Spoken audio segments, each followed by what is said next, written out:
Now, while we're busy with customers, I just want to quickly point out a few other things here. So, in any list of records in the system, we can add columns that are of interest to us. So you'll see here, we now just have name, then the accounts receivable balance, and a status.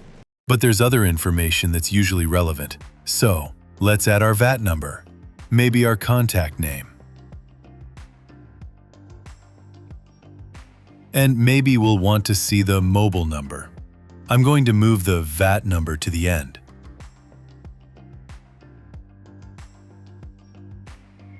And then what I also like to always add is the sales invoices.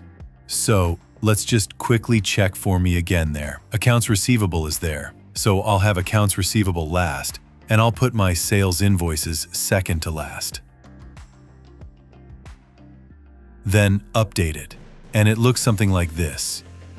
So, customer's name, his status, the contact name, mobile telephone number, the VAT number. Sales invoices shows nothing yet, but just like accounts receivable has a link of the total outstanding, sales invoices will also have a link when sales invoices are created under the customer. So it's handy to add a bit more information that the user can then see when they look at the customer list.